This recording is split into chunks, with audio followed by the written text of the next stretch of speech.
Assalamualaikum warahmatullahi wabarakatuh.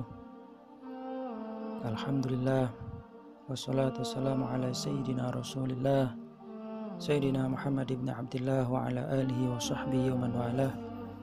Amma ba'du, alhamdulillah, kita bersyukur kepada Allah subhanahu wa ta'ala, yang mana sampai hari ini kita masih berada di dalam naungan dan rahmat Allah subhanahu wa ta'ala, sehat walafiat, dan insyaallah kita bisa tetap istiqomah duduk di majelis ilmu ini. Mudah-mudahan semua yang hadir, begitu pula para musyahidin dan musyahidat, terkhusus keluarga besar SMK Generasi Mandiri, senantiasa diberkahi oleh Allah subhanahu wa ta'ala, diberikan kesehatan, panjang umur, ditambahkan kekuatan iman Islamnya, amin ya rabbal alamin. Hadirin yang dirahmati Allah subhanahu wa ta'ala, tanpa terasa saat hari demi hari berjalan di bulan yang mulia, bulan Ramadan, sudah sewajarnya dan sewajibnya untuk kita, umatnya Nabi besar Muhammad sallallahu alaihi wasallam, yang telah dikaruniai bulan yang begitu indah, bulan Ramadan, untuk menambah amal ibadah kita. Semakin datangnya hari, semakin bertambah semangat kita mengerjakan amal-amal ibadah. Dengannya Nabi besar Muhammad sallallahu alaihi wasallam mengingatkan kepada kita agar kita menambah amal-amal ibadah kita, semangat kita. Wa syammir akmamakum, dan sing-singkanlah lengan bajumu untuk setiap masuk hari demi hari di bulan Ramadan, terlebih di 10 hari terakhir. Dengannya agar kita bisa meraih kemuliaan di bulan Ramadan dengan menambah amalan-amalan ibadah kita. Allah subhanahu wa ta'ala berfirman, A'udzu billahi minasyaitonir rajim. Ya ayyuhalladzina amanu kutiba alaikumus syamu kama kutiba alal ladzina min qablikum la'allakum tattaqun. Wahai orang-orang yang beriman, telah diwajibkan atasmu berpuasa sebagaimana telah diwajibkan atas orang-orang sebelum kamu, agar kamu sekalian menjadi orang yang bertakwa. Ayat di atas menegaskan wajibnya puasa bagi setiap mukmin, juga merupakan penegasan bahwa ciri-ciri orang yang bertakwa ialah selalu memenuhi kewajiban kepada Allah subhanahu wa ta'ala, meskipun harus memikul resiko dan tanggung jawab yang berat. Sebagaimana kita ketahui, puasa merupakan ibadah yang berat, yang dirasakan oleh lahir dan batin. Rasa dahaga dan lapar harus kita kekang selama melakukan ibadah puasa. Meskipun segala yang kita inginkan, segala yang kita perlukan nampak di depan mata kita, semuanya haram kita sentuh sebelum azan maghrib berkumandang. Hadirin yang dirahmati oleh Allah subhanahu wa ta'ala, jangan sampai amal ibadah puasa kita menjadi rusak dan kotor karena kemaksiatan yang kita lakukan di bulan yang mulia ini. Apa yang kita lakukan di bulan yang mulia ini daripada kemaksiatan akan justru mendampakkan dosa yang lebih besar daripada bulan-bulan yang lainnya. Amal ibadah kita dilipat gandakan oleh Allah di bulan yang mulia ini, tapi sebaliknya dosa yang kita lakukan juga lebih besar dibanding apabila kita bermaksiat di selain daripada bulan Ramadan. Maka itu Nabi besar Muhammad sallallahu alaihi wasallam mengingatkan kepada kita, hati-hatilah kalian daripada membatalkan pahala puasamu.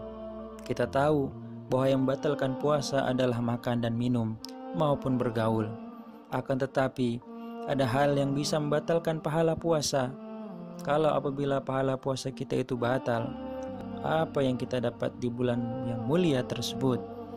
Nabi besar Muhammad sallallahu alaihi wasallam, beliau mengingatkan, kam min sha'imin laisa lahu min siyamihi illa al-ju'al atas. Berapa banyak orang yang mereka berpuasa di bulan Ramadan, bibir mereka kering, perut mereka kelaparan, wajah mereka bahkan menguning dan pucat, akan tetapi tidak mendapatkan apa-apa di bulan tersebut kecuali lapar dan haus saja. Karena apa? Telah batal ibadah puasanya. Apa yang membatalkan pahala ibadah puasa? Nabi besar Muhammad sallallahu alaihi wasallam dalam sabdanya mengingatkan ada 5 hal yang bisa membatalkan pahala ibadah puasa. Yang pertama adalah berbohong, yang kedua adalah bergibah, yang ketiga adalah namimah, yang keempat adalah sumpah palsu, yang kelima adalah melihat dengan pandangan syahwat. 4 dari sumber batalnya pahala puasa adalah lisan. maka itu jaga lisan kita. Lisan inilah yang akan menghilangkan amal ibadah kita di bulan Ramadan ini. Jaga daripada kita berbohong, lebih-lebih kita melakukan ghibah. Ulama mengatakan bahwa sebaiknya di bulan Ramadan kita memperbanyak zikir daripada kita menyebut manusia. Menyebut Allah adalah obat, menyebut manusia adalah penyakit. Dzikrul khaliq dawaun wa dzikrul makhluk da'un. Menyebut Allah obat hati kita, menyebut Allah obat jasad kita, menyebut Allah obat segala-galanya. Tapi sebaliknya, menyebut manusia alias bergibah atau ngomongin orang lain adalah perbuatan yang itu membawa penyakit.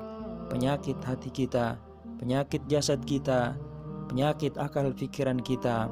Maka jauhkanlah segala hal tersebut agar ibadah kita utuh di sisi Allah Subhanahu wa ta'ala. Hadirin yang dirahmati oleh Allah Subhanahu wa ta'ala, 4 hal yang membatalkan pahala puasa bersumber dari lisan.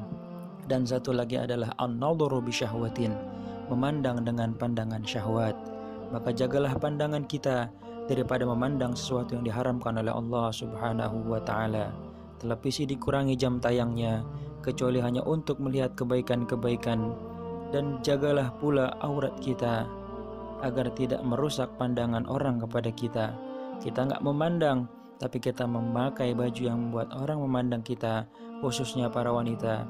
Jaga aurat, perbaiki, persopanlah baju-baju kalian di bulan Ramadan, yang apabila kau membuat baju yang sopan, memakai busana yang sopan, engkau akan mencegah orang-orang daripada memandangmu dengan pandangan yang syahwat.